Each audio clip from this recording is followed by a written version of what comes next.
चर्चाएं शुरू करें। मैंने बताया था डी ऑर्बिटल्स के बारे में, कौन कौन से बॉन्ड कौन बनाता है, कैसा बनाता है, आइए जरा समझने की कोशिश करते हैं। सबसे पहली चीज मैं समझा रहा हूं, first of all I am explaining sigma bond formation. Please ढंग से समझिएगा कि डी ऑर्बिटल्स के बारे में मैं सिग्मा बॉन्ड फॉर्मेशंस आपको समझा रहा हूं, एक्सप्लेन कर रहा हूं।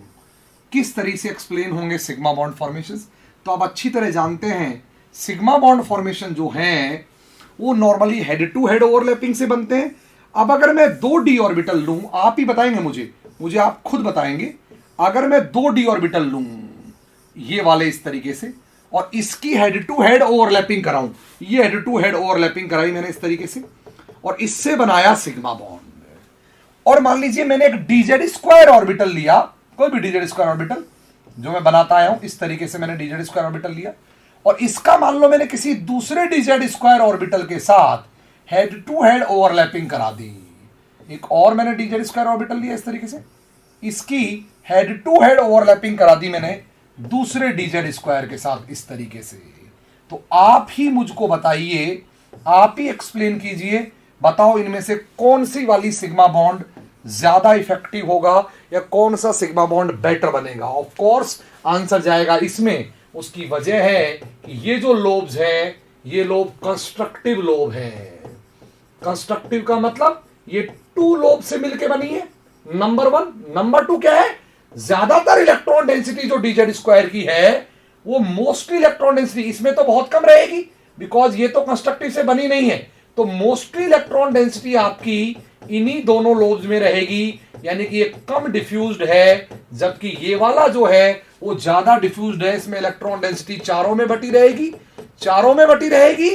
तो इसमें जो इलेक्ट्रॉन डेंसिटी इफेक्टिवली है वो 1/4 रह जाएगी एक लोब में, और इसमें इलेक्ट्रॉन डेंसिटी इफेक्टिवली है वो 1/4 से ज्यादा होगी। मतलब क्योंकि डेंसिटी मोस्टली दो ही लोब्स में है, इसी वजह से बेहतरीन इंटरेक्शन करेंगे सिग्मा बॉन्ड में डीजेड स्क्वायर ऑर्बिटल। इसीलिए आपने सुना होगा जब जब सिग्मा बॉन्ड फॉर्मेशंस की बात आती है, जब जब सिग्मा बॉन्ड बनाने की बात आती है, तब तब जो डीजेड स्क्वायर ऑर्बिटल है वो बाकी सारे ऑर्बिटल में प्रेफर किया जाता है। ये सबसे बेहतर सिग्मा बॉन्ड बनाता है।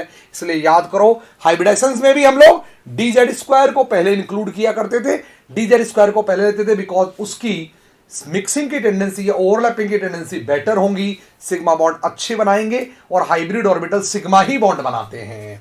इसलिए बेहतरीन था डीजेड स्क्वायर का concept. DZ square better sigma bond या better head to head overlapping कर सकता है, गजब की हेड टू हेड ओवरलैपिंग कर सकता है। यह बात आप समझ लीजिएगा, कमाल की बात मैंने आपको बढ़ाई है, बहुत गजब की बात समझाई है। Better head to head overlapping कर सकता है ये बात आपको समझ में आई? ये बात आपको पक्का समझ में आई तो जरा जल्दी बताइए मुझे। 100% समझ में आएगा? तापस कोऑर्डिनेशन के बेसिक भी आएंगे। यस, बेटर सिग्मा बॉन्ड बना सकता है, ये बात आपको पल्ले पड़नी चाहिए या समझ में आनी चाहिए। कमाल की बात थी। आइए अब पाई बॉन्ड फॉर्मेशंस की चर्चाएं करते हैं। अब मैं चर्चा कर रहा हूं पाई बॉन्ड फॉर्मेशंस की, पाई बॉन्ड फॉर्मेशंस की चर्चाएं। अगर हम पाई बॉन्ड फॉर्मेशंस की बात करें तो अगर दूसरे डी ऑर्बिटल लें जैसे DXY, और अगर पी पाई डी पाई, स्पेशली मैं डी पाई पी पाई पाई बॉन्डिंग्स की बात कर रहा हूं बिकॉज ये सबसे बढ़िया होती है। डी पाई तो बहुत वीक होती है, बहुत कम बनती है। मेनली पी पाई डी पाई इन बॉन्डिंग्स की चर्चा कर रहा हूं मैं।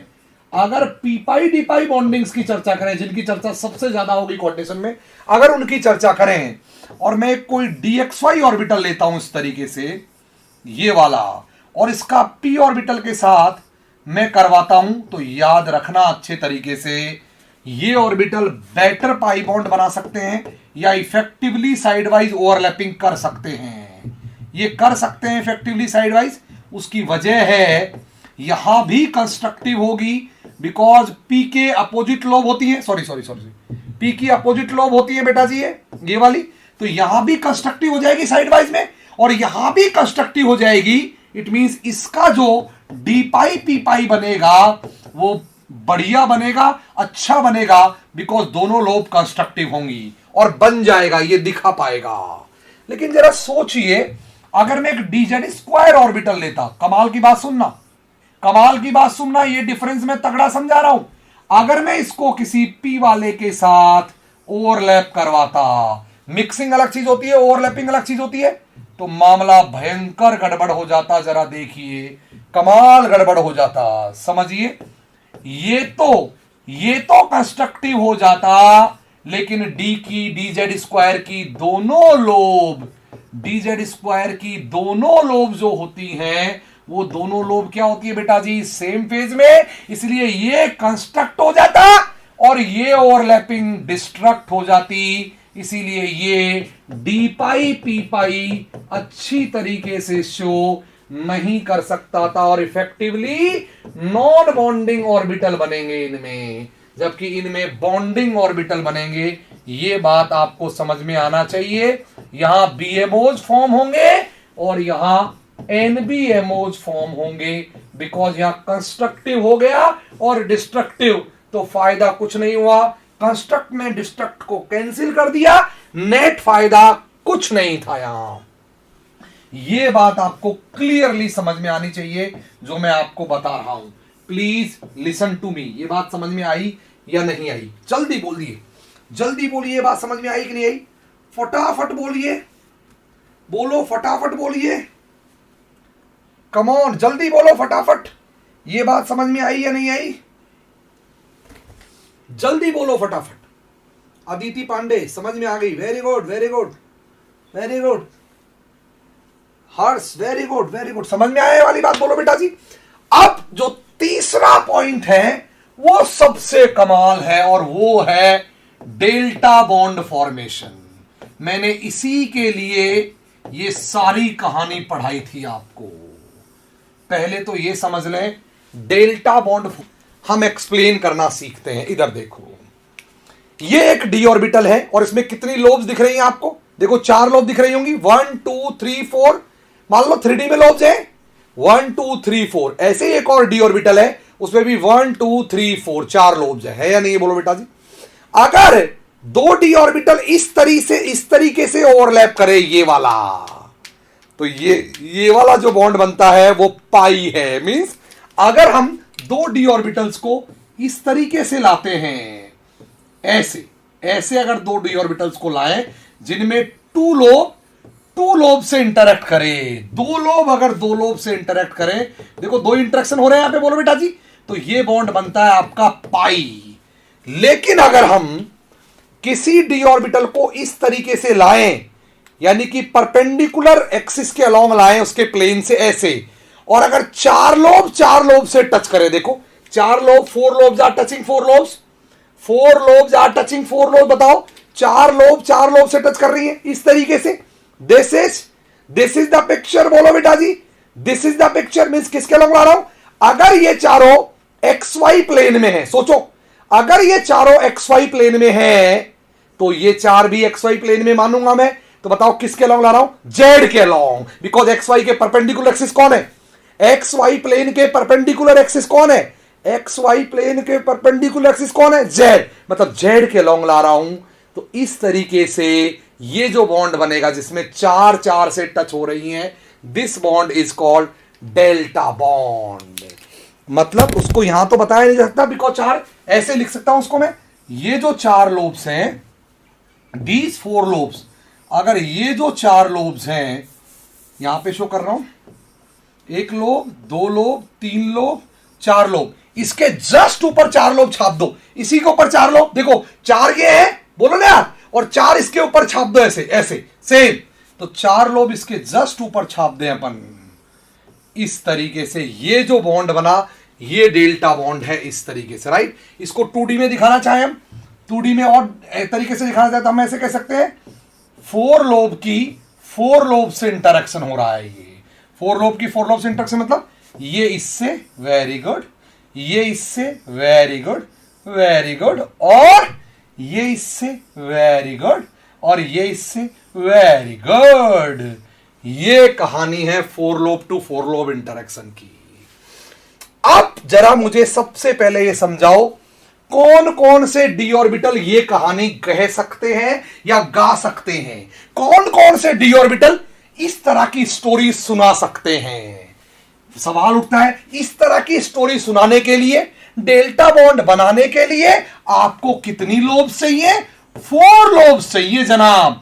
4 लोब्स का इंटरेक्शन है ये।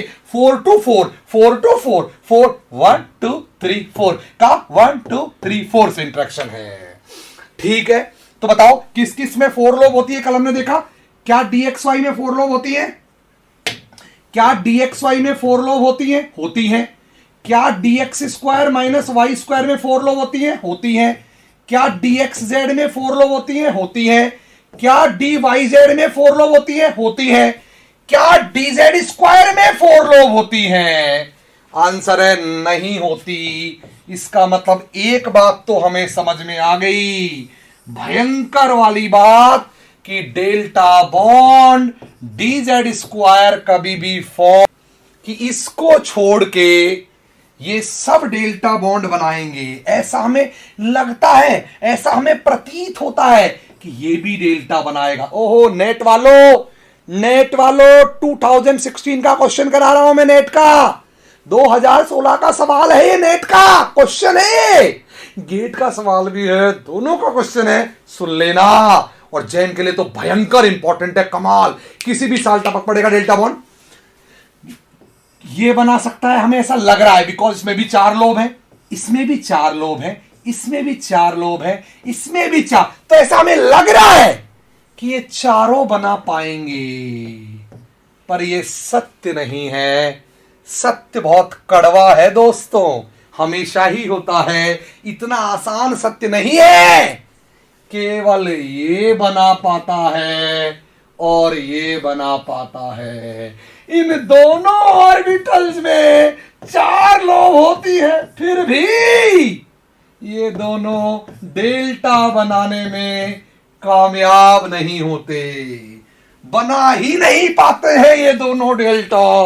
इसलिए आपका 4 आंसर गलत है, 3 भी गलत है। उत्तर सिर्फ 2 है जनाब, सिर्फ 2, केवल 2। एक तो ये, एक ये, एक मैं, एक तू, बाकी कोई नहीं। इनमें से और कोई डेल्टा नहीं बनाता। Nobody is going to make delta, कोई डेल्टा नहीं बनाता। इस मीन्स कमाल हो गया, कमाल हो गया, कमाल हो गया। देखो DZ स्क्वायर बेचारा नहीं बनाता क्योंकि 4 लोब ही नहीं है, DXZ भी नहीं बनाता और DYZ भी नहीं बनाता। बनाते हैं तो केवल ये दोनों, बनाते हैं तो केवल ये दोनों। बना ये भी नहीं पाया, इसकी तो अपनी मजबूरी थी, और ये पता नहीं क्यों नहीं बना पाए, इनकी जाने क्या मजबूरियां रही होंगी। आंसर है DZ स्क्वायर ऑर्बिटल खुद डेल्टा नहीं बनाते, लेकिन दुनिया में कौन डेल्टा बनाएगा? आपको सुनकर ताज्जुब होगा, आप सरप्राइज हो जाएंगे, पागल ही हो जाएंगे आप। आपका तो दिमाग ही खराब हो जाएगा सुन के कि ये नहीं बनाते हैं और ये बनाते हैं। इसका रीजन ये है, ये सोचो, वो खुद नहीं बना रहा, पर वो ये डिसाइड करता है, वो डायरेक्ट करता है कि कौन बनाएगा। मींस खुद नहीं बना रहा है पर डायरेक्शन करता है। इसीलिए कमाल की बात बोल रहा हूं, किसी भी साल में नेट वालों 100% एग्जाम में आ सकता है। लोगों को पल्ले भी नहीं पड़ेगा, लोग समझ में नहीं पाएंगे प्रश्न क्या है, बाद में आंसर देख के आंसर आएगा। DZ square orbital is the director orbital, director orbital for delta bond formation. ओहो, डेल्टा बॉन्ड फॉर्मेशंस के लिए DZ स्क्वायर डायरेक्टर ऑर्बिटल होता है। ये कमाल की बात बता दी मैंने। इसका ये मतलब नहीं है कि ये बनाता है, ये डायरेक्टर है, मतलब ये फिल्म में नहीं है, या ये एक्टिंग नहीं करता, ये पिक्चर बनाता नहीं है, ये पिक्चर में डायरेक्शन करता है। कौन बनाएगा, कौन नाचेगा, कौन लड़ेगा, कौन गिरेगा, कौन रोएगा, डिसाइड डीजेड स्क्वायर करता है। खुद वो डेल्टा बनाता ही नहीं है।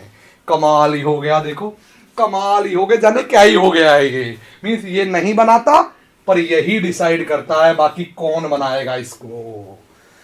कैसे डिसाइड करता है जानने के लिए देखिए रोल ऑफ डीजेड स्क्वायर या delta bond formation. Delta bond formation, आप मुझे नॉर्मली बताओ डेल्टा बॉन्ड कब बनते हैं। नॉर्मली दो एटम्स के बीच, जरा समझ लेना, अब मैं जो बात बोल रहा हूं जरा प्लीज समझ लेना। दो एटम्स के बीच नॉर्मली एक जो बॉन्ड बनता है वो नॉर्मल सिग्मा होता है। मैं नॉर्मल बात कर रहा हूं, नॉर्मली तो पाई भी हो सकता है, पर नॉर्मल जनरल नॉर्मल जनरल। अगर दो एटम्स के बीच डबल बॉन्ड है तो नॉर्मली एक सिग्मा एक पाई होते हैं, पर अगर दो एटम्स के बीच ट्रिपल बॉन्ड है तो वहां एक सिग्मा और दो पाई होते हैं। अब तक डेल्टा नहीं आता, अब तक डेल्टा का रोल नहीं आया, उसकी चर्चा नहीं आई, अब तक सिग्मा और पाई आए हैं। लेकिन जब दो एटम्स के बीच क्वाड्रिपल बनता है, क्वाड्रिपल, ओहो, तब ये जो चौथा बॉन्ड आता है, एक तो सिग्मा, दो तो पाई पाई पाई, और ये जो चौथा बॉन्ड आता है, दिस चौथा bond is basically delta. Means normally delta और पाई फॉलोड बॉन्ड होते हैं। फॉलोड मतलब ये साइड वाइज इंटरेक्शन है, इनसे पहले हेड टू हेड हो चुका होता है सिग्मा वाला, इनसे पहले हेड टू हेड हो चुका होता है सिग्मा वाला, और सिग्मा इंटरेक्शन ही डिसाइड करता है दो एटम आपस में किस एक्सिस के अलोंग जुड़ेंगे। अब थोड़ी देर पहले की बात याद कर लो, आपके दिमाग ही खुल जाएगा। बताओ कौन है जो सिग्मा बनाता है, जिसकी सिग्मा बनाने की टेंडेंसी सबसे ज्यादा होती है। आंसर है वो डीजेड स्क्वायर है। इसीलिए डीजेड स्क्वायर जो होता है इसको बोलते हैं quadruple. This is called quadruple, है ना, दिस इज कॉल्ड क्वाड्रिपल। इसीलिए डीजेड स्क्वायर जो होता है वो डिसाइड करता है कि डेल्टा किसको बनाना चाहिए और किसको नहीं। बिकॉज दो एटम के बीच बनने वाला ये जो मोस्ट इंपॉर्टेंट बॉन्ड है, कौन सा बॉन्ड, सिग्मा, ये बनाने की टेंडेंसी किसकी होती है, डीजेड, क्योंकि सिग्मा बॉन्ड सबसे इंपॉर्टेंट है और इसका हीरो डीजेड स्क्वायर है। इसीलिए यही बाकी बॉन्डों के लिए डायरेक्टर का रोल प्ले करता है, बाकी बॉन्डों के लिए डिसाइडिंग रोल प्ले करता है। आइए मैं समझाता हूं कैसे। मान लो ये मैंने दो एटम ले लिए, इस एक्सिस को मैंने जेड एक्सिस मान लिया। अभी ध्यान रखना, ये एक्सिस जेड मान रहा हूं, थोड़ी देर के लिए मान के चल रहा हूं। This axis is a Z axis, ठीक है। इसको एक्स मान लो तो ये वाली वाई हो जाएगी, ठीक है। दिस जेड, दिस एक्स, तो ये परपेंडिकुलर वाली वाई। बोलो बेटा, अब अगर मैं इन दोनों एटम पे इनका डीजेड स्क्वायर ऑर्बिटल बनाऊं तो वो कुछ ऐसा होगा, डीजेड स्क्वायर ऑर्बिटल। इसका भी अगर मैं डीजेड स्क्वायर ऑर्बिटल बनाऊं तो कुछ ऐसा होगा। ये मैंने क्या किया, जेड एक्सिस के अलोंग इनके डीजेड स्क्वायर ऑर्बिटल्स बना दिए। अब आप जरा बात समझो, बात कमाल की समझो। डीजेड स्क्वायर के बीच ये जो बॉन्ड बना, ये ए के बीच ये जो बॉन्ड बना सिग्मा, ये कौन सा बॉन्ड है, ये कौन सा बॉन्ड है, कौन सा है ये, सिग्मा। ये बताओ किस एक्सिस के अलोंग बना है, ये गारंटी से जेड एक्सिस के अलोंग बना है। अब जरा सोचो, जरा सोचना, अगर दो एटम जेड के अलोंग जुड़ गए हैं, सिग्मा मतलब जुड़ गए, तो बताओ चार लोब, इसकी चार लोब से टच कब कर सकती है, मैं बताता हूं। केवल और केवल डेल्टा ऐसे बन सकता है, डेल्टा ऐसे बन सकता है, बोलो बेटा जी। और ये वाली एक्सिस कौन सी वाली, ये परपेंडिकुलर, ये वाली परपेंडिकुलर एक्सिस, इसके अलोंग दोनों एटम जुड़े हुए हैं, कौन से बॉन्ड से, कौन से बॉन्ड से, कौन से बॉन्ड से? बताओ ये दोनों एटम कौन से बॉन्ड से जुड़े हैं? बताओ, समझाओ मुझे। ये दोनों एटम कौन से, काला वाला बॉन्ड कौन सा बॉन्ड है? सिग्मा। तो अगर ये सिग्मा से जुड़े हैं तो फिर ये जो चार लोब टच करेंगी वो चार लोब कौन से प्लेन में होंगी? इस सिग्मा के परपेंडिकुलर प्लेन में होंगी। और सिग्मा के परपेंडिकुलर प्लेन कौन सा है? X Y plane. It means मैं क्या कह रहा हूं, अगर मुझे इसकी चार लोब से इसकी चार लोब का गुलू गुलू करवाना है, मतलब इनके बीच ओवरलैपिंग करवानी है, टा टा आ, तो बताओ ये चार चार से कब टच कर सकती हैं? कब टच कर सकती हैं? जब ये चारों किस प्लेन में होंगी? सिग्मा के परपेंडिकुलर प्लेन में। और सिग्मा जेड बना तो जेड का परपेंडिकुलर प्लेन है एक्स वाई, इसीलिए क्योंकि सिग्मा अलोंग जेड बना है। सिग्मा कैसे बताऊं? सिग्मा अलोंग जेड बना हुआ है, इसीलिए डेल्टा वही बनाएंगे जिनकी लोब्स एक्स वाई प्लेन में होंगी। और आप और हम अच्छी तरह जानते हैं ये कौन सा प्लेन हो गया जनाब? ये कौन सा प्लेन हो गया जनाब? ये कौन सा प्लेन हो गया? जल्दी से बोल दो मेरे को, ये कौन सा प्लेन हो गया? ये कौन सा प्लेन हो गया? इस जेड के परपेंडिकुलर वाला। और जेड के परपेंडिकुलर वाला प्लेन कौन सा प्लेन है? This plane is X Y plane. इसीलिए बताओ एक्स वाई प्लेन में कौन कौन से ऑर्बिटल की लोब रहती हैं?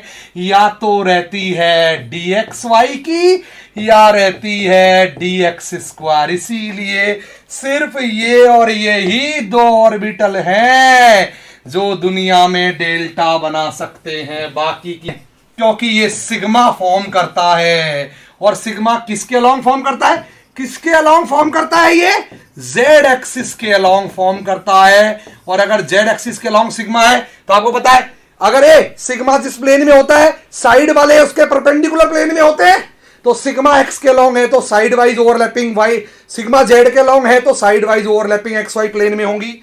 इसलिए क्योंकि ये एक्सिस जेड एक्सिस के अलोंग होता है, इसीलिए जो डेल्टा बनाएंगे वो डेल्टा बनाने वाले किस प्लेन में होंगे?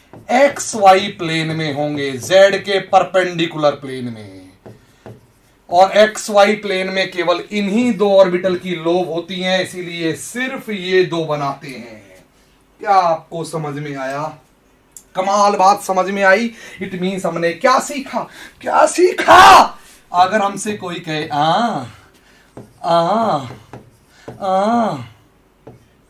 डी एक्स स्क्वायर, ठीक है, D X Y, D Y Z, D Z X. बताओ सिग्मा कौन बनाता है? सिग्मा तो सब बनाते हैं, पर मेन सिग्मा ये बनाता है, बोलो बेटा जी। और डेल्टा ये नहीं बनाता, केवल ये दोनों बनाते हैं, ये भी नहीं बनाते। और उनके नहीं बनाने की वजह इसका सिग्मा है, इसका सिग्मा है, इनके नहीं बनाने की वजह। ये बात ध्यान रखना, क्योंकि पहले ये सिग्मा बना लेता है जेड के लॉन्ग, इसीलिए वो दोनों नहीं बना पाते डेल्टा। ये बात समझ में आई? आइए मैं सवाल करवाता हूं आपको CSIR नेट का, गेट में भी पूछा हुआ है, दोनों का सवाल सुन लीजिए। Which of the following orbital, which of the following, net jam वालों भयंकर इंपॉर्टेंट है, आपके कभी भी आ सकता है। Which of the following orbital forms delta bonds, इनमें से कौन सा ऑर्बिटल डेल्टा बॉन्ड बनाता है? dxz, dyz, dxy और dx square minus Y square. मैं आपको बता दूं ऑप्शन दोनों थे, पहले नेट ने उत्तर केवल ये दिया था, बाद में करेक्शन भेजे मैंने भी भिजवाए बच्चों से, तो दोनों उत्तर आ गए थे। ये दोनों बना सकते हैं, इसके अलावा ये डेल्टा बॉन्ड फॉर्म नहीं कर सकते। ये बात आपको समझ में आई या नहीं आई? सी या डी दोनों उत्तर था इसमें। ये बात आपको समझ में आई या नहीं आई? बोलो बेटा जी। तो ना डी जेड स्क्वायर बनाता है डेल्टा, ना डी एक्स जेड बनाता है डेल्टा, ना DYZ बनाता है डेल्टा। इसीलिए एक और प्रीवियस ईयर का सवाल करा रहा हूं, धुआंधार क्वेश्चन है ये, और वो धुआंधार क्वेश्चन है, बताओ which of the following bond, which of the following bond is formed by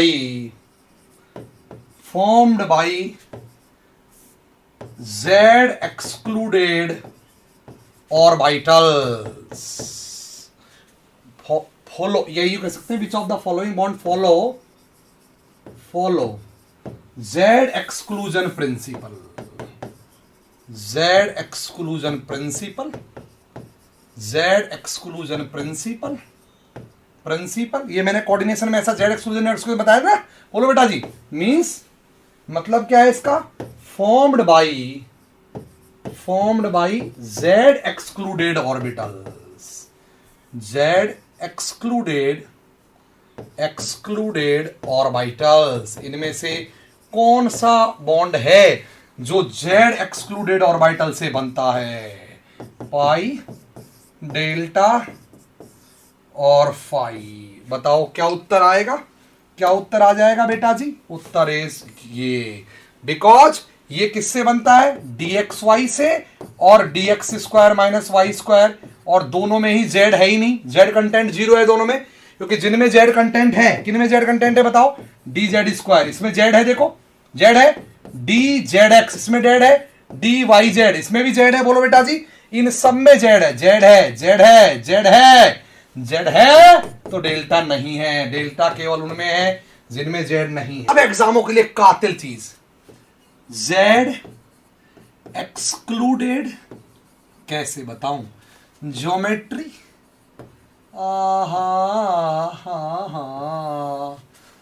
Z excluded bond,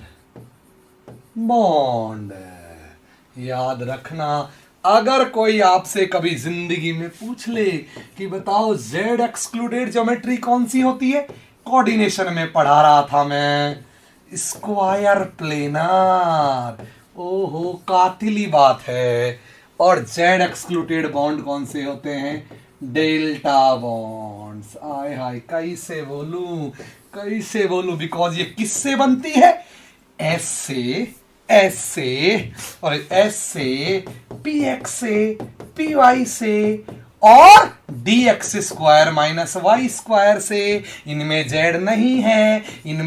नहीं है, या तो इससे बनती है ये, या फिर बनती है ये PX से, PY से और dx square minus Y square और dxy से। ये तो तब है जब हाइब्रिडाइजेशन dsp2 या फिर sp2d होता है, और ये तब है जब हाइब्रिडाइजेशन p2d2 होता है, p2d2, या फिर ये बनती हैं इनसे, और इनमें भी जनाब किसी में Z नहीं है। इसका मतलब ये Z एक्सक्लूडेड ज्योमेट्रीज होती है, और ये किससे बनता है, ये तो मैं बता ही चुका हूं, किससे बनता है ये, dxy से और dx square minus Y square से, और दोनों में ही कतई Z नहीं है, इसीलिए ओहो ये Z एक्सक्लूडेड ज्योमेट्रीज होती हैं, और वो Z एक्सक्लूडेड ऑफ आते हैं। तो मैं पहला कॉन्सेप्ट पढ़ा रहा हूं, कोवेलेंसी। अब बॉन्डिंग का चैप्टर स्टार्ट हुआ है, अब तक तो हम पढ़ रहे थे ऑर्बिटल्स की story, covalency and excitation theory, ये गजब की चीज है, आइए आपको इसको समझना होगा। कोवेलेंसी एंड एक्साइटेशन थ्योरी, जोरदार बात आप समझिए।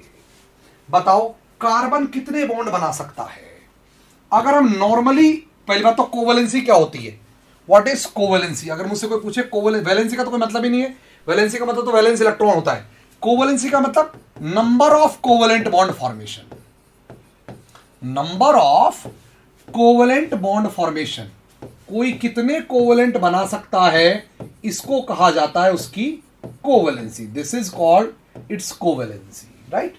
तो आइए जरा समझते हैं कार्बन कितने बॉन्ड बना सकता है, कार्बन कितने बॉन्ड बना सकता है, आइए इसको समझने की कोशिश करते हैं।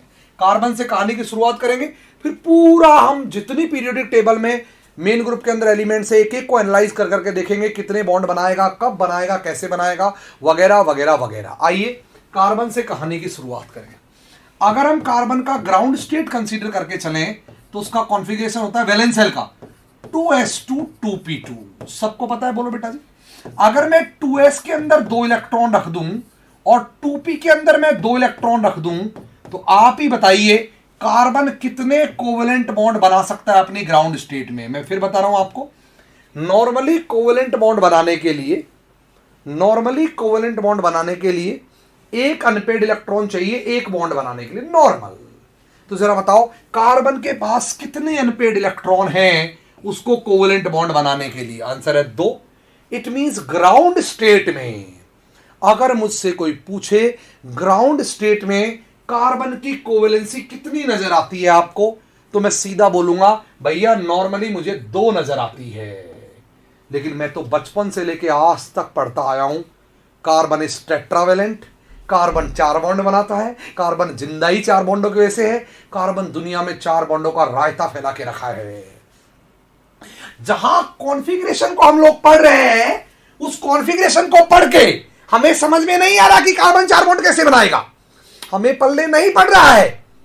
लेकिन पढ़ हम आज तक यही रहे, आज तक टेक्स्ट बुक्स में यही पढ़ा है कि कार्बन टेट्रावेलेंट है। ऐसा कैसे हुआ कि 2 अनपेड इलेक्ट्रॉन होने के बावजूद वो टेट्रावेलेंट है? आप सब बोलोगे सर 1 सेकंड का खेल है, ऐसा ऐसे हुआ, इलेक्ट्रॉन को यहां से उठा के हम लोग यहां प्रमोट कर देते हैं और प्रमोट करने के बाद कार्बन की एक्साइटेड स्टेट बना लेंगे और एक्साइटेड स्टेट में इसके पास 3 अनपेड इलेक्ट्रॉन हो जाएंगे, इस तरीके 4 सॉरी, एक s में हो जाएगा 2s में और 3 2p में हो जाएंगे। और सर अब क्योंकि 4 अनपेड इलेक्ट्रॉन है इसलिए ये 4 बॉन्ड बना लेगा, इसीलिए कार्बन टेट्रावेलेंट है। लेकिन ये तो गलत बात हुई ना, हमने आज तक ये पढ़ा ही नहीं कभी कि एक्साइटेड कार्बन टेट्रावेलेंट है, हमने तो ये पढ़ा है कार्बन ही टेट्रावेलेंट है। तो अगर हमने पढ़ा है कार्बन टेट्रावेलेंट है और हम यहां से देख रहे हैं उससे पता लग रहा है कि एक्साइटेड कार्बन टेट्रावेलेंट है, ये दोनों बातें एक साथ सच केवल दुनिया में तब ही हो सकती हैं जब हम ये समझ ले कि कार्बन का मतलब एक्साइटेड कार्बन ही होता होगा। तो आपको यही समझना है इस पूरे लेक्चर में अब कि ये जो इलेक्ट्रॉन उठा के आपने जंप करवा के यहां पहुंचा दिया ये कैसे जाता है। क्या ये अपने आप चला जाता है? कार्बन में हम कह रहे हैं कार्बन टेट्रावेलेंट है और वो एक्साइटेड होकर 4 बनाता है, इसका मतलब वो अपने आप ही एक्साइटेड हो जाता है। तो क्या जिस किसी में देखो उसमें इलेक्ट्रॉनों को ऐसे प्रमोट करके ले जाएंगे क्या हम? क्या एक्साइटेशन हमेशा ही हो जाते हैं? क्या हर किसी के लिए एक्साइटेशन देखने की जरूरत नहीं पड़ेगी? यही सवालों के जवाब आपको मिलेंगे और हां एक जवाब और आपको मिलना है। आइए, ये तो था कार्बन, लेकिन अगर मैं कार्बन की जगह फास्फोरस से काम चलाऊं तो बताओ फास्फोरस का कॉन्फ़िगरेशन क्या होगा? 3s2 3p3 3d0 valence shell configuration. अब अगर मैं फास्फोरस की ग्राउंड स्टेट देख के बोलूं तो ग्राउंड स्टेट में फास्फोरस के पास 3 अनपेड इलेक्ट्रॉन है, नाइट्रोजन फैमिली का है, डी इसका खाली है, 3 अनपेड इलेक्ट्रॉन है, 3s 3p 3d। और अगर मुझसे कोई पूछे कि बताओ फास्फोरस की कोवेलेंसी क्या होती है, फास्फोरस कितना वैलेंट है, बाईवैलेंट है, ट्राईवैलेंट है, टेट्रावैलेंट है, पेंटावैलेंट है, तो आप इसके केस में कुछ आंसर नहीं कर पाते हो। आप कहोगे फास्फोरस के केस में 2 आंसर होंगे, ये ट्राईवैलेंट भी हो सकता है और अगर प्रभु की कृपा हो गई, कुछ कर दिया, कुछ कंडीशन आ गई तो ये यहां से यहां जाके पेंटावेलेंट भी हो सकता है। सवाल उठता है फास्फोरस की जब मैंने कोवेलेंसी डिसाइड की, फास्फोरस की जब मैंने कोवेलेंसी डिसाइड की तो मैंने इसको 3 या 5 बोला, 3 होगी या 5 भी हो सकती, लेकिन जब मैंने कार्बन की डिसाइड की तो मैंने इसको 2 या 4 नहीं बोला, बल्कि मैंने कहा 2 तो है ही नहीं, ओनली 4 है। ये क्या कहानी है, ये क्या स्टोरी है? कार्बन हमेशा टेट्रावेलेंट क्यों है और फास्फोरस में ये क्यों कहना पड़ा कि कभी 3 और कभी 5? ऐसा अलग अलग बात क्यों?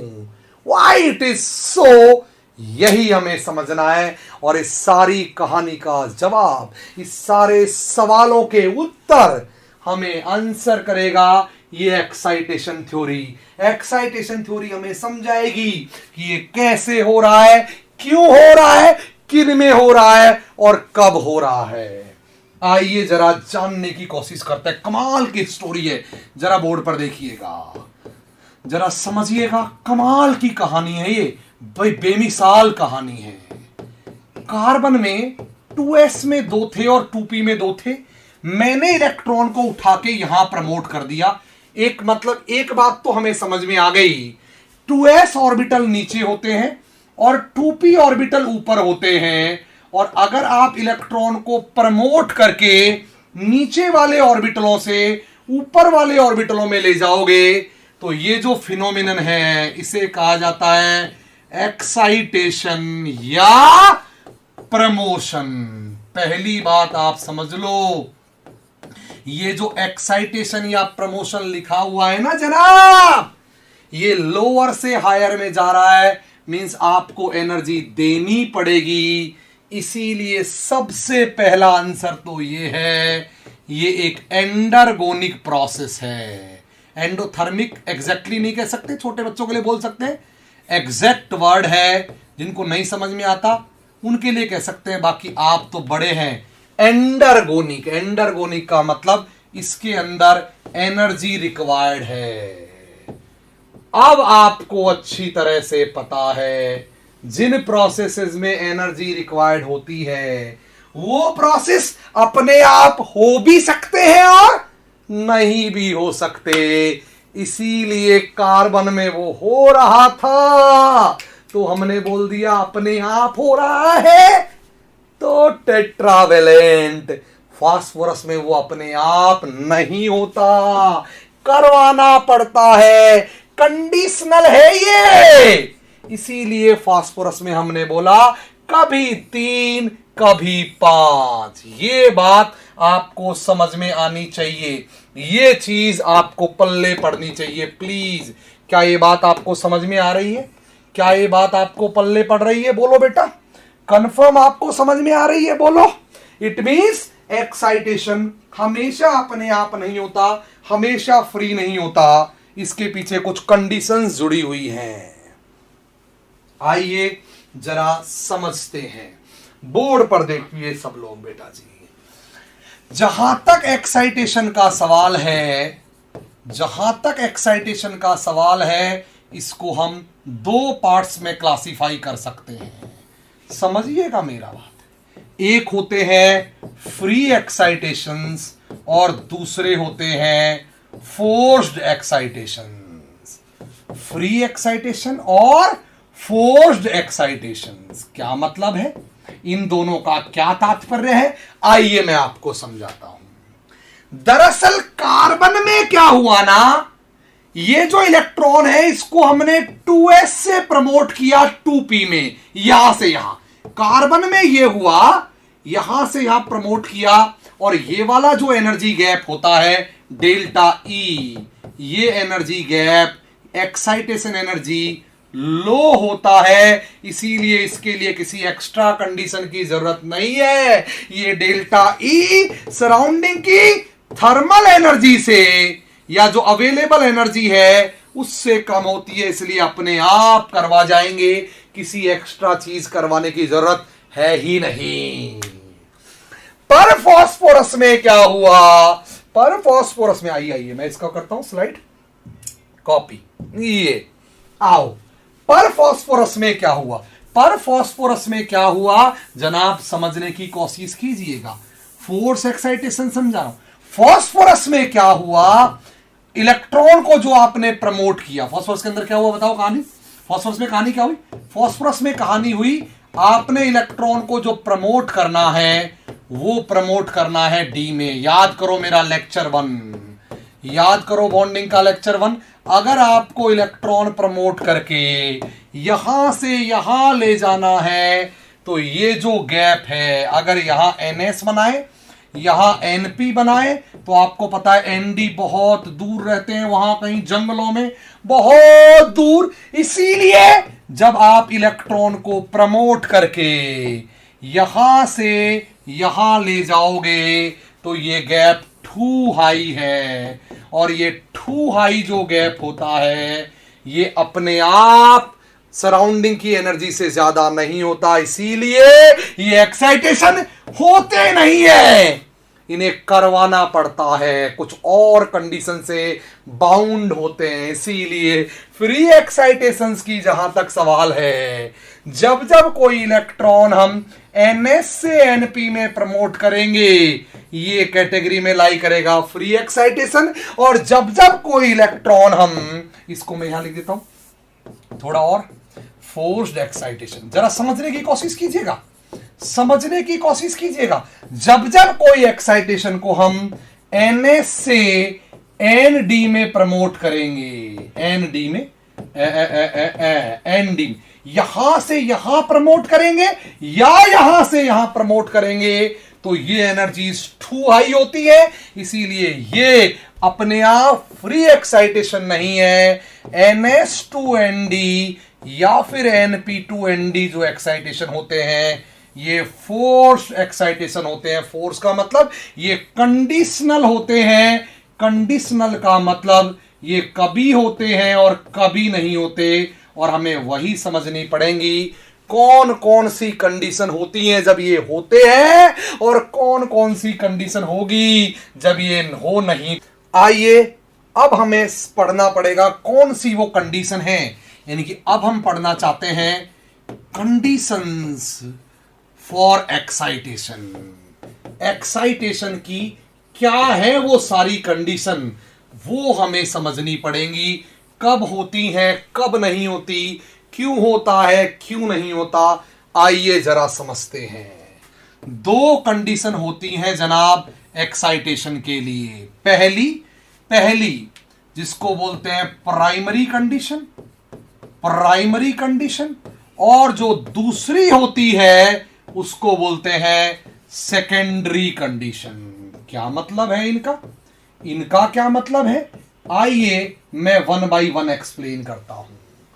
प्राइमरी कंडीशन का मतलब है availability of vacant orbital, availability of vacant orbital, vacant orbital, orbitals vacant होने चाहिए, और वो भी कौन से orbital, low lying orbitals available होने चाहिए। लो लाइंग क्या होते हैं मैं समझा दूंगा, पहले अवेलेबिलिटी समझ लो। मैंने कहा कार्बन में आपने एक्साइट करवा दिया बिकॉज S से P में ले जाना था। आपने कहा सर S से P में गैप कम है, तो S से P में गैप कम है सर, तो उठा के इसको फेंक दो। मैंने उठा के फेंक दिया, 1 सेकंड नहीं लगाई, हो गया जनाब। लेकिन अगर मैं कार्बन से अगले एटम पर नाइट्रोजन पर जाऊं, समझना मेरी बात को, समझना, अगर मैं कार्बन से नाइट्रोजन पे जाता हूं तो नाइट्रोजन में भी ऑर्बिटल तो S और P है, लेकिन आप मर जाओगे, फिर भी नाइट्रोजन कभी 5 बॉन्ड नहीं बना पाएगा, बिकॉज एक्साइट करवाने के लिए वेकेंट ऑर्बिटल चाहिए, और नाइट्रोजन में लो लाइंग वेकेंट ऑर्बिटल है ही नहीं, बिकॉज नाइट्रोजन में वेकेंट D होता ही नहीं है, लो लाइंग नहीं होता है। इट मींस कमाल की बात हुई, नाइट्रोजन जिंदगी में 5 बॉन्ड नहीं बना पाएगा, नेवर, कभी नहीं 5 बॉन्ड बना पाएगा। अगर नाइट्रोजन के बारे में कहें तो 3 तो वो नॉर्मल बना लेगा, 3 तो वो नॉर्मल बना लेगा। बोलो बेटा जी, नॉर्मल कोवेलेंसी उसकी 3 हो जाएगी। कौन सी नॉर्मल कोवेलेंसी, 1 2 3। और कभी एबनॉर्मली कहोगे तो कोऑर्डिनेट भी बना सकता है, मतलब मैक्सिमम कोवेलेंसी उसकी 4 हो सकती है। 4 से ज्यादा कोवेलेंसी नाइट्रोजन कभी नहीं दिखा पाएगा, क्योंकि उसके अंदर वेकेंट ऑर्बिटल नहीं है। इसका मतलब प्राइमरी कंडीशन है भैया, और कुछ हो ना लो, वेकेंट ऑर्बिटल अपन को मांगता है, ये चाहिए ही चाहिए, किसी भी कीमत पे चाहिए, पक्का चाहिए, 100% चाहिए, क्योंकि ये नहीं तो गड़बड़ हो जाएगी। अगली जो बात है वो है सेकेंडरी कंडीशन। क्वेश्चन उठता है, क्या वेकेंट ऑर्बिटल होने से काम चला जाएगा? फास्फोरस में वेकेंट ऑर्बिटल तो थे, बोलो देखो, फास्फोरस में वेकेंट ऑर्बिटल तो थे, ये थे ना, थे ना डी, अरे खाली तो है, अरे खाली तो है फास्फोरस में, बोलो बेटा जी, खाली तो है फास्फोरस में, ये रहे। बट क्या खाली होने से काम चल जाएगा? नहीं, बिकॉज ये गैप टू हाई है और इस गैप को कम करना पड़ेगा अगर इलेक्ट्रॉन को प्रमोट करना है, और इसी को बोलते हैं सेकेंडरी कंडीशन। सेकेंडरी कंडीशन कहती है लोअरिंग करनी पड़ेगी, किसकी? एनर्जी गैप की। Energy gap between orbitals, orbitals के बीच जो एनर्जी गैप है उसकी लोअरिंग करनी पड़ेगी, उसे घटाना पड़ेगा। जनाब कैसे घटाएं इस एनर्जी गैप को? एक ही तरीका होता है दुनिया में जो मैं सिखाऊंगा, उसे बोलते हैं चार्ज कॉन्ट्रैक्शन। एक ही काम है जिससे आप ये कर सकते हो, और उस कमाल चीज को बोलते हैं चार्ज कॉन्ट्रैक्शन। मींस आपको प्रेजेंस ऑफ चार्ज कॉन्ट्रैक्शन लानी पड़ेगी, आपको प्रेजेंस करनी पड़ेगी चार्ज कॉन्ट्रैक्शन की, तब जाके ये हो पाएगा। तो बताओ प्राइमरी जो कंडीशन है वो किसके लिए चाहिए? फ्री के लिए चाहिए कि फोर्स के लिए चाहिए? प्राइमरी कंडीशन फ्री के लिए चाहिए कि फोर्स के लिए? सबके लिए। खाली ऑर्बिटल तो चाहिए ही चाहिए। एनर्जी गैप कितना है इसको भाड़ में जान दो, वेकेंट ऑर्बिटल तो चाहिए ही चाहिए, वेकेंट ऑर्बिटल तो चाहिए ही चाहिए। मतलब प्राइमरी कंडीशन फ्री एक्साइटेशंस में भी चाहिए और फोर्स्ड एक्साइटेशंस में भी चाहिए, लेकिन सेकेंडरी जो कंडीशन है वो केवल और केवल फोर्स के लिए चाहिए, फ्री के लिए नहीं चाहिए। बिकॉज फ्री में तो ये गैप ऑलरेडी लोअर होता है।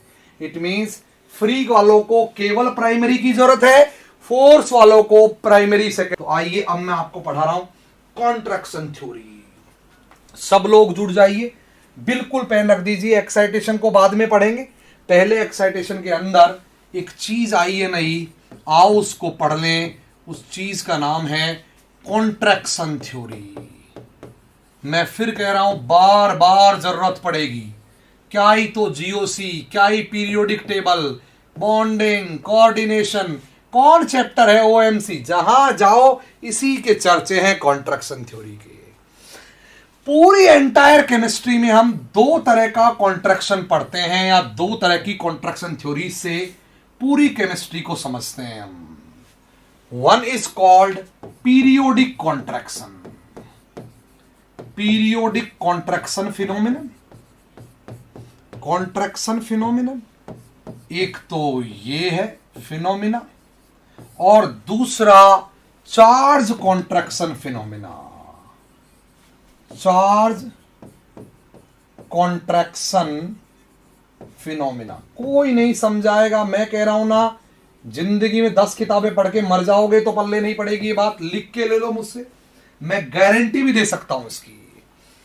पीरियोडिक कॉन्ट्रैक्शन फिनोमिनन को नेचुरल कॉन्ट्रैक्शन फिनोमिनन भी कहते हैं, नेचुरल कॉन्ट्रैक्शन फिनो या elemental contraction phenomenon, elemental contraction phenomenon भी बोलते हैं इसको, एलिमेंटल कॉन्ट्रैक्शन फिनोमिनन भी कहते हैं इसी को, फिनोमिना।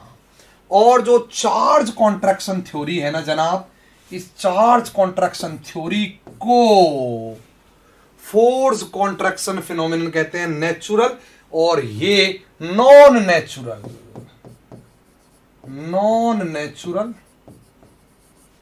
ठीक है, कॉन्ट्रैक्शन फिनोमिनन कहते हैं, contraction phenomenon, non natural,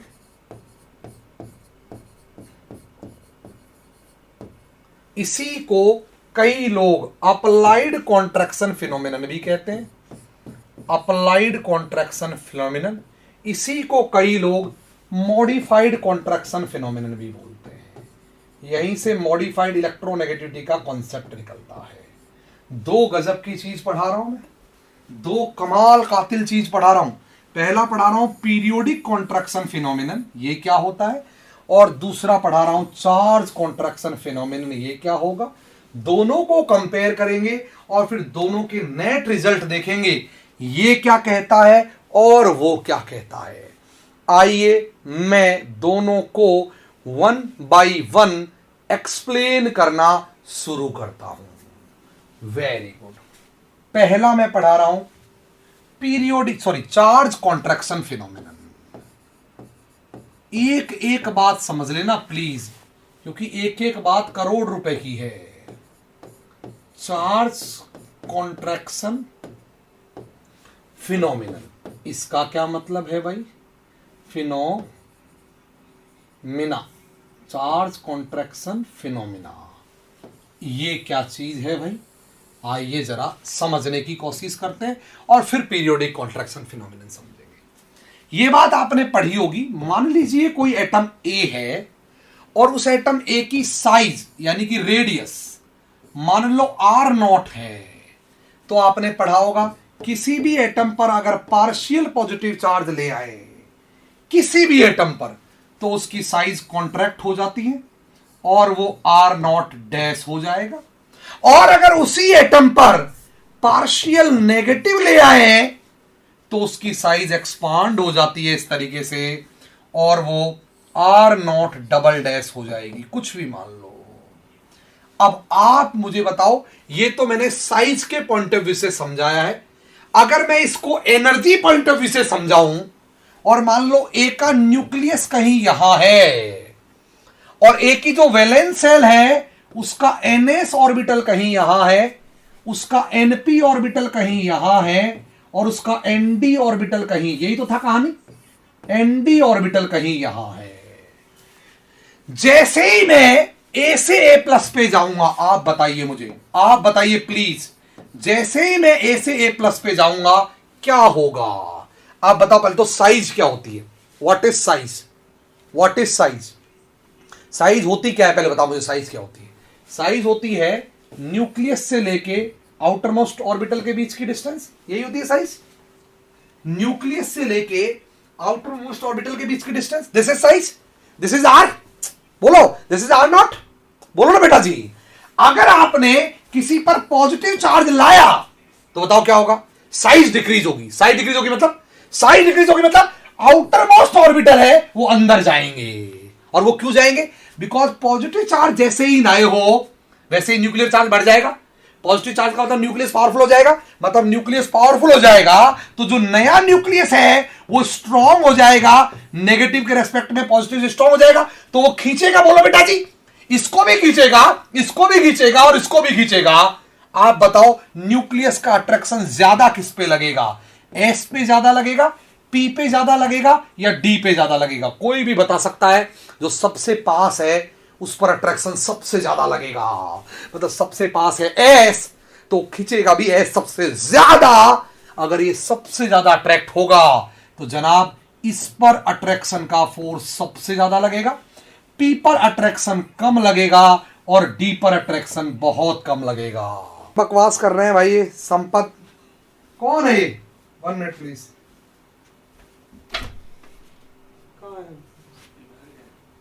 block करो इन लोगों को, ब्लॉक करो, बच्चियों को परेशान कर रहे हैं।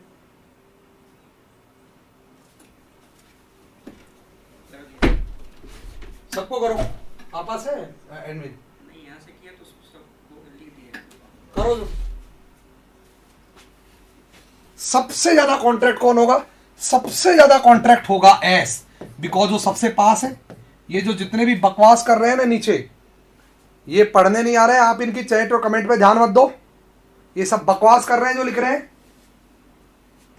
ये दूसरे लोगों के भेजे हुए वो है, किराए के लोग हैं ये। आ जाते हैं उठ उठ के। हाँ, सबसे ज्यादा कॉन्ट्रैक्ट होगा एस और सबसे कम कॉन्ट्रैक्ट होगा डी। ऐसा लग रहा है पर ऐसा है नहीं। जब हम नई एनर्जी बनाएंगे तो तो हमें पता लगेगा सबसे ज्यादा कॉन्ट्रैक्ट हुआ है एस, सॉरी सबसे कम कॉन्ट्रैक्ट हुआ है एस, बहुत कम, बहुत थोड़ा सा कॉन्ट्रैक्ट हुआ है एस, हल्का सा, और सबसे ज्यादा कॉन्ट्रैक्ट हुआ है डी। मींस सबसे ज्यादा कॉन्ट्रैक्शन सबसे बाहर वाले ऑर्बिटल एक्सपीरियंस करते हैं। कमाल ही हो गया, कमाल ही हो गया। अट्रैक्शन ज्यादा किन पे लगा था? अट्रैक्शन ज्यादा लगा था इन पे, लेकिन कॉन्ट्रैक्ट हुआ है सबसे ज्यादा डी। मींस चार्ज कॉन्ट्रैक्शन एक यूनिक फिनोमिनन है। उस फिनोमिनन में सबसे ज्यादा न्यूक्लियस खींचता है एस को। ये एस है, इधर देखो, ये एस है, ये मान लो पी है, और ये डी है। न्यूक्लियस के पास एस है, वो न्यूक्लियस के सामने ऐसे मान लो, तो न्यूक्लियस ज्यादा इसको खींच रहा है, पर ये खींच नहीं रहा, ज्यादा खींचा चला रहा है ये। मतलब डी सबसे ज्यादा कॉन्ट्रैक्ट होता है, जबकि डी पर अट्रैक्शन सबसे कम है, फिर भी कॉन्ट्रैक्शन सबसे ज्यादा है डी का। इसकी वजह जबरदस्त है, attraction repulsion counter balance of inner shells penultimate cell.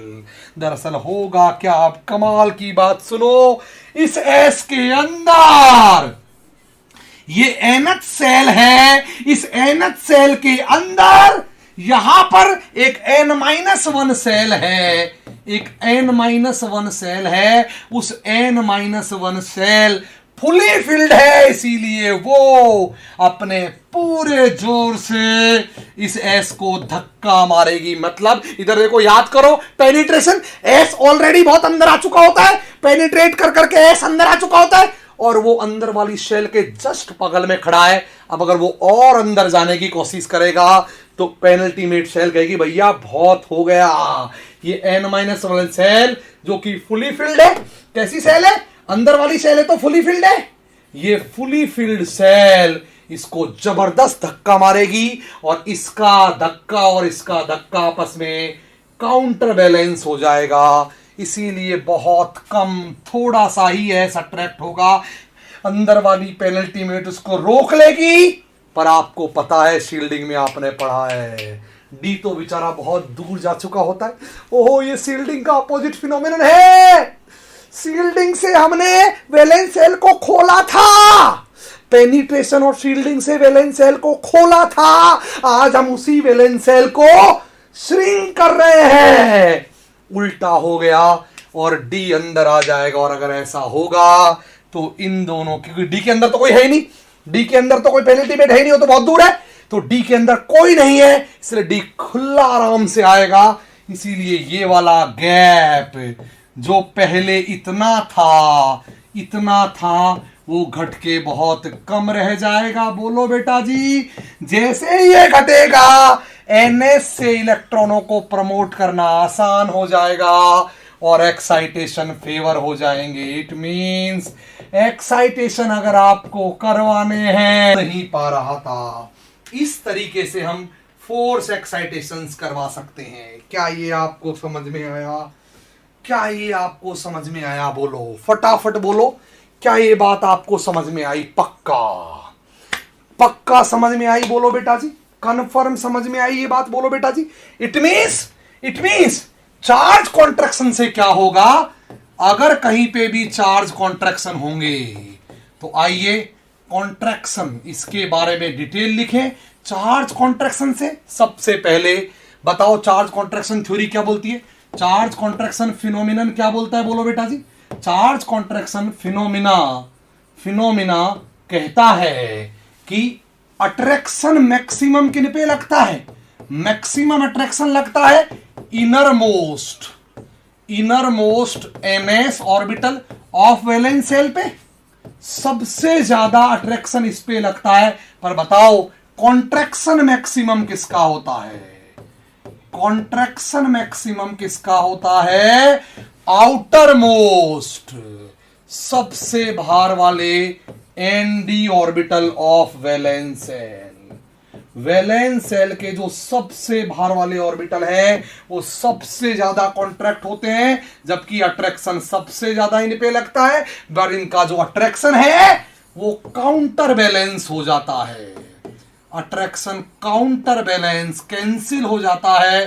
किससे?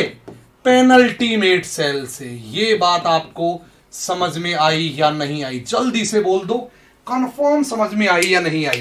पेनल्टीमेट सेल से काउंटर बैलेंस हो जाता है इसका। बोलो। पहली बात, एक ये तो थी पहली बात। दूसरी बात क्या है? This is first. दूसरी बात क्या है बताओ? जैसे जैसे चार्ज कॉन्ट्रैक्शन होगा, जैसे जैसे चार्ज कॉन्ट्रैक्शन होगा, तो बताओ क्या होगा उस चार्ज कॉन्ट्रैक्शन से? कमाल की चीज हो जाएगी।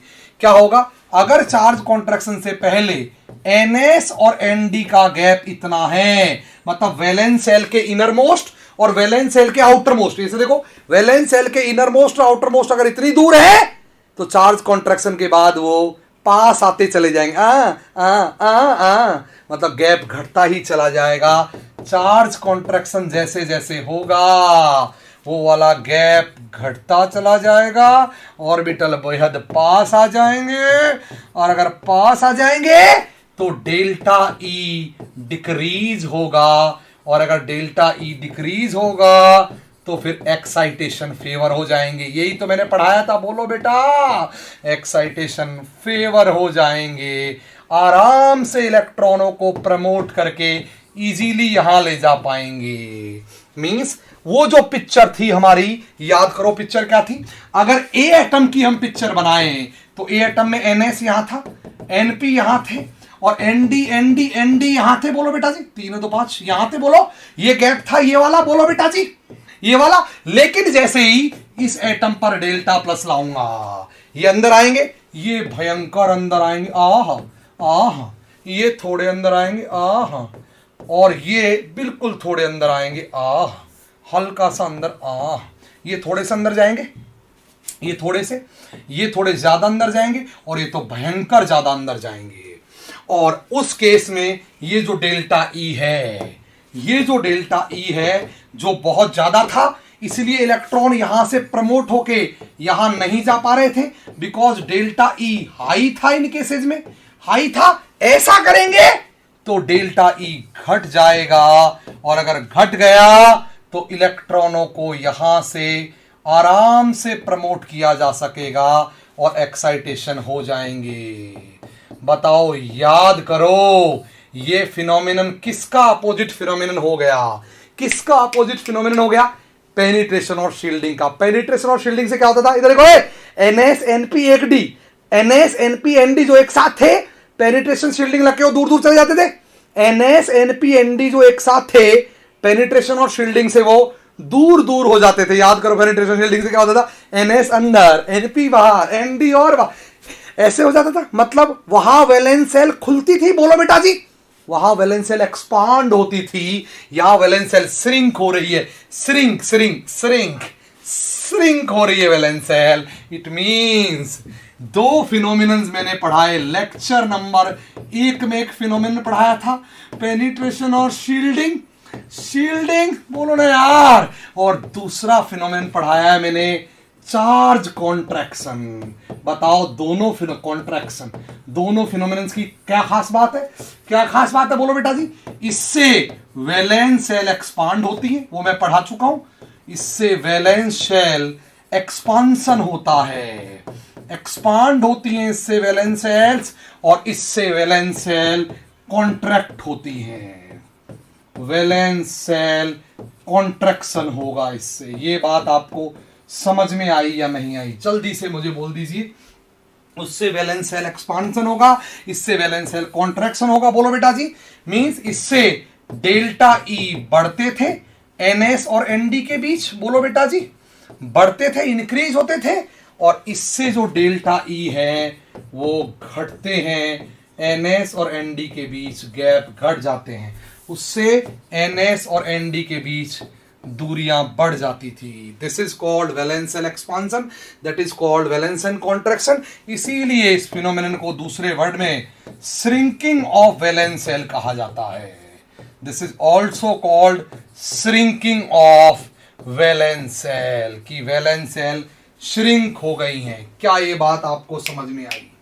क्या ये कमाल बात समझ में आई? जरा बोलिए। जबरदस्त बात समझ में आई। मींस ये दोनों एक दूसरे के फिनोमिनन पॉइंट ऑफ व्यू से ऑपोजिट फिनोमिनन है।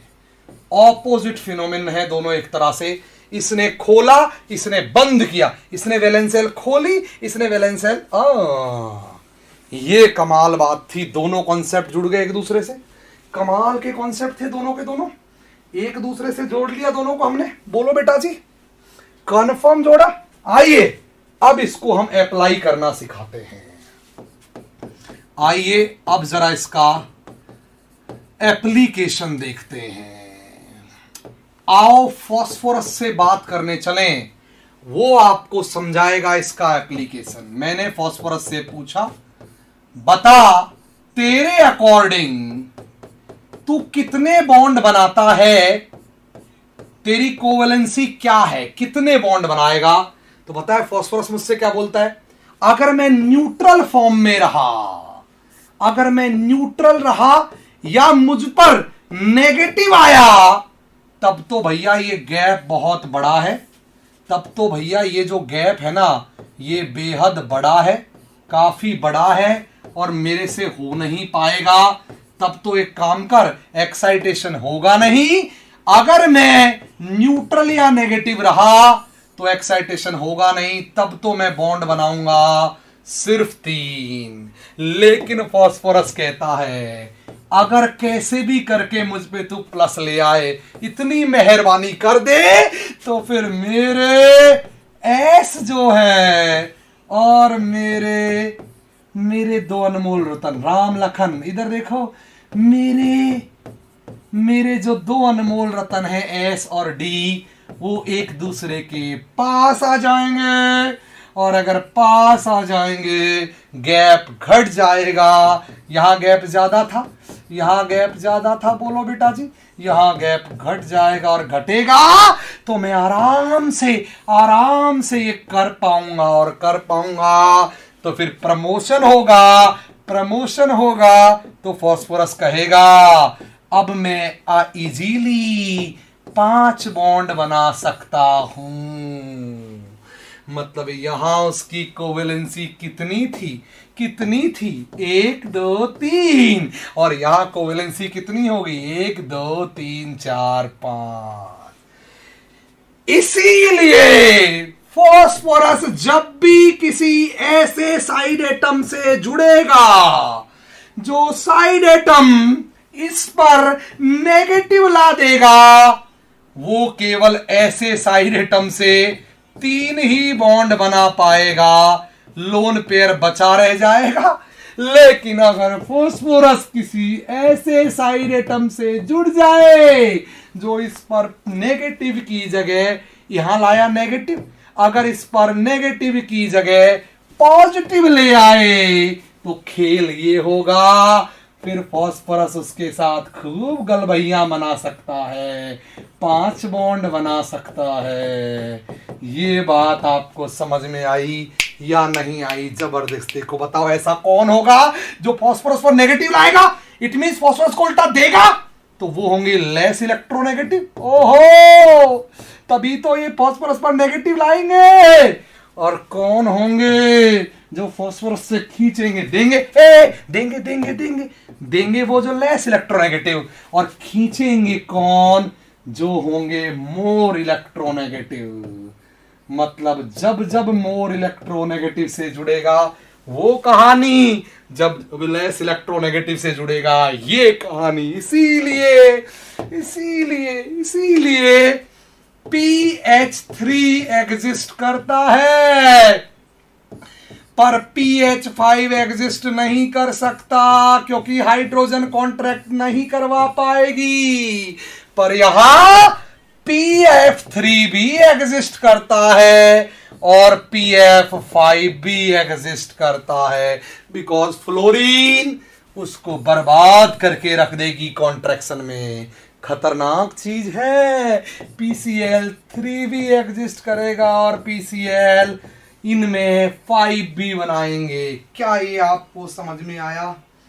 जल्दी बोलिए, कमाल की बात ये समझ में आई आपको? फटाफट बोलिए, बात समझ में आई या नहीं आई? ये बात समझ में आई या नहीं आई? कमाल है, जरा बोलिए। यहीं से सवाल निकलता है कि Y PH5 doesn't exist, right? But कौन exist? PCl5 exist और PF5 exist। ये सब exist करते हैं, वो exist नहीं करता। ये बात आपको समझनी होगी। क्या ये बात आप समझे हैं? तो मुझे पक्का बताइए। क्या ये बात समझे हैं? तो मुझे पक्का बताओ। अब बहुत कुछ इसमें पढ़ना बाकी है। जानने के लिए आपको मेरा नेक्स्ट लेक्चर देखना होगा। उसमें हम एक्साइटेशन के सेकंड पार्ट में पढ़ेंगे। जब हम एक्साइटेशन का एप्लीकेशन पढ़ेंगे, उसको अप्लाई करेंगे, सवालों में लगाएंगे, कंपाउंड्स में लगाएंगे, और बहुत सारे सवाल एक्साइटेशन और कोवेलेंसी से बनते हैं। वहीं मैं आपको हाइपरवेलेंट पढ़ाऊंगा, हाइपोवेलेंट पढ़ाऊंगा, इधर देखो, हाइपरवेलेंट पढ़ाऊंगा, हाइपोवेलेंट पढ़ाऊंगा, वेलेंट स्पेसिस पढ़ाऊंगा, वहीं पढ़ाऊंगा लुईस स्ट्रक्चर बनाना, वहीं पढ़ाऊंगा नाइट्रोजन के कैसे बॉन्ड बनते हैं, टॉटमराइजेशन कैसे होता है, कब NOH ना बन के N डबल बॉन्ड OH नहीं बनता। सारी बातों को देखने के लिए अगली क्लास भयंकर इंपॉर्टेंट है, जबरदस्त कातिलाना क्लास है। उस क्लास में आपको बहुत कुछ समझना पड़ेगा, बहुत कुछ जानना होगा। जानने के लिए मुझसे जुड़ जाइएगा अगले लेक्चर में पक्का। तब तक के लिए नमस्कार।